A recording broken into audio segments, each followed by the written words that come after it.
વિકાસને નવી દિશા આપવા માટે પ્રથમ વખત અર્બન ઇનોવેશન ઇન્ફ્રા સમિટનું આયોજન કરવામાં આવ્યું। વડોદરાના સર્વાંગી વિકાસ માટે મહત્વપૂર્ણ બની રહેશે, કારણ કે તેમાં શહેરી આયોજન, માળખાગત સુવિધા, ટેકનોલોજીનો ઉપયોગ અને ટકાઉ વિકાસ જેવા મુદ્દાઓ પર ચર્ચા થવાની છે। વડોદરાની આગામી દાયકાઓ માટેની વિકાસ યાત્રાની રૂપરેખા આ સમિટમાંથી બહાર આવશે તેવી અપેક્ષા છે। સમિટમાં રાષ્ટ્રીય અને આંતરરાષ્ટ્રીય સ્તરના શહેરી વિકાસ નિષ્ણાતો, રાજ્યના અધિકારીઓ તેમજ સ્થાનિક હિતધારકો એક જ મંચ પર આવશે।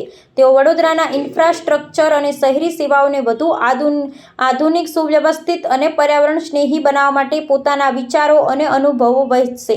આ સાથે શહેરના નાગરિકોને ઉત્તમ સુવિધાઓ આપવાના વિવિધ નવતર પ્રયોગો પણ રજૂ કરાશે।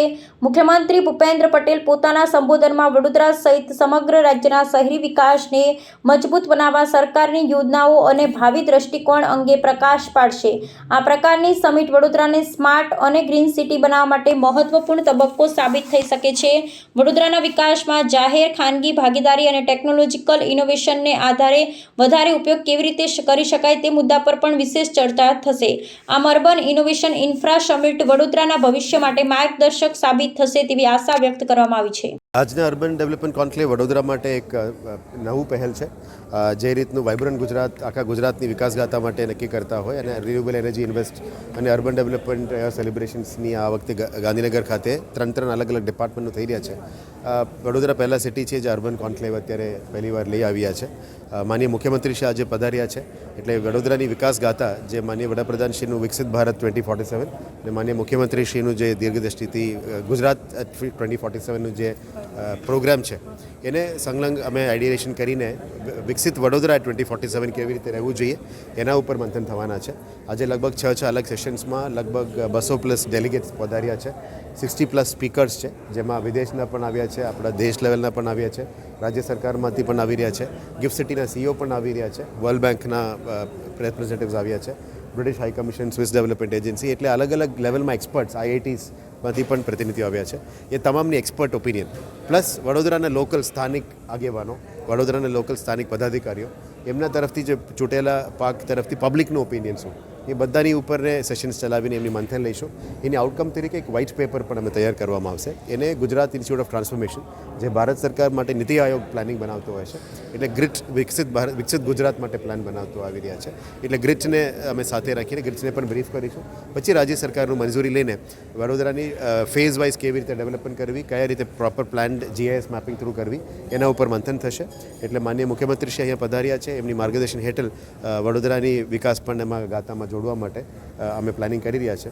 આશા રાખીએ કે તમામ એક્સપર્ટ્સની ઓપિનિયન અને મીડિયાના મિત્રોની પણ જે સાથ સહકાર અમે આપી રહ્યા છો, આપની પણ જે ફિલ્ડનું લાઈવ રિપોર્ટિંગ છે એને પણ સાહેબે ઉલ્લેખ કર્યા હતા, એટલે આપ લોકોની ઇનપુટ્સ પણ બહુ મહત્વપૂર્ણ છે આપણા માટે। એટલે આ તમામની ઓપિનિયન લઈને આ વ્હાઇટ પેપર બનાવવામાં આવશે અને રાજ્ય સરકારે રજૂ કરવામાં આવશે। સાથે મીઠી એક ટકોર પણ કરવામાં આવી છે સ્વચ્છતાને લઈને। સ્વચ્છતા આપણે બધા જાણીએ છીએ, આ વખતે અમે 35 to 18માં આવ્યા અને અમે આશા રાખીએ છીએ કે જનભાગીદારીથી સાથે જ હું પહેલાં પણ કીધું છે કે વડોદરા મહાનગરપાલિકાના 12,000 કર્મચારી આ સિટીને આખું સફાઈ ના કરી શકીએ।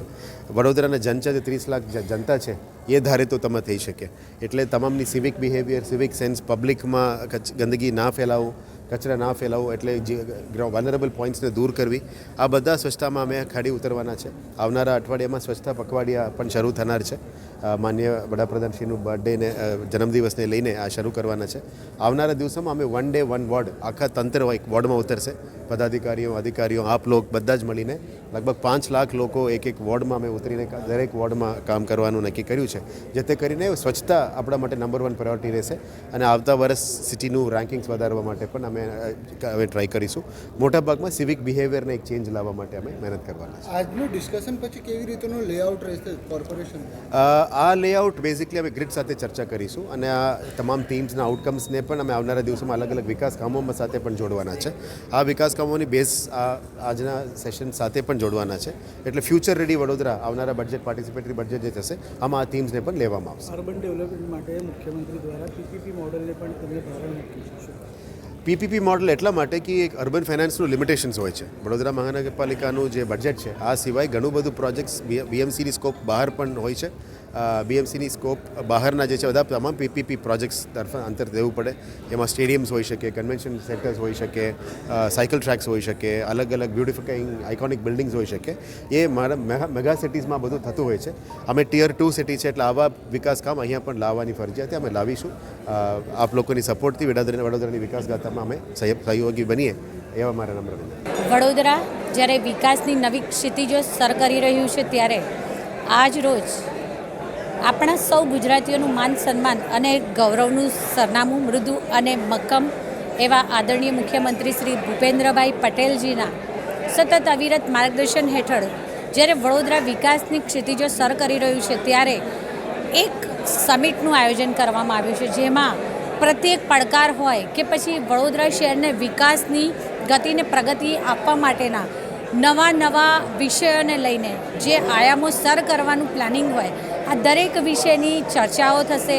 દરેક વ્યક્તિ, દરેક કાઉન્સિલરશ્રીઓ અથવા અહીં ઉપસ્થિત વડોદરાની બહારના હોય, રાજ્યની બહારના હોય કે ભારત દેશની બહારના પ્રત્યેક આમંત્રિતો પોતપોતાના સૂચનો, પોતપોતાના વિચારો ને અહીં રજૂ કરી શકે, પ્રત્યેક વ્યક્તિગત વિચારને મંચ મળી શકે તે માટેનું આયોજન કરવામાં આવ્યું છે.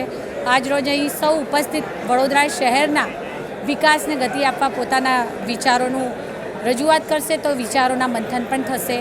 ખરા અર્થમાં સમગ્ર દેશમાં આત્મનિર્ભર ભારતની આદરણીય વડાપ્રધાન શ્રી નરેન્દ્રભાઈ મોદીજીના સ્વપ્નને સાકાર કરતા 2047માં આઝાદીના 100મા વર્ષે સંપૂર્ણ વિકસિત ભારત બનવા જ્યારે જઈ રહ્યો છે દેશ, ત્યારે આત્મનિર્ભર મહાનગરપાલિકા જે વડોદરા બન્યું છે અને સર્વપ્રથમ આવી સમિટનું આયોજન પણ વડોદરા શહેરમાં થયું છે, જે આગામી સમયમાં સમગ્ર દેશના અન્ય શહેરોમાં તે પણ પ્રેરણાદાયી પથદર્શક પગલું બની રહેશે. હું સૌને વડોદરા શહેરના સૌ કાઉન્સિલરો હોય, સૌ અધિકારીઓ હોય, વડોદરા મહાનગરપાલિકાના પ્રત્યેક અને વડોદરાના વિકાસમાં કામ કરતા સૌ શીર્ષસ્થ નેતૃત્વ હોય, સાંસદશ્રી હોય, ધારાસભ્યશ્રીઓ હોય, સંગઠન હોય, આ બધાને ખૂબ ખૂબ શુભેચ્છાઓ પાઠવું છું. આભાર. સનસની ક્રાઇમ ન્યૂઝ ને સબસ્ક્રાઇબ કરો અને બેલ આઇકન દબાવી તાજી અને સચોટ ક્રાઇમ સમાચાર સૌથી પહેલા મેળવો.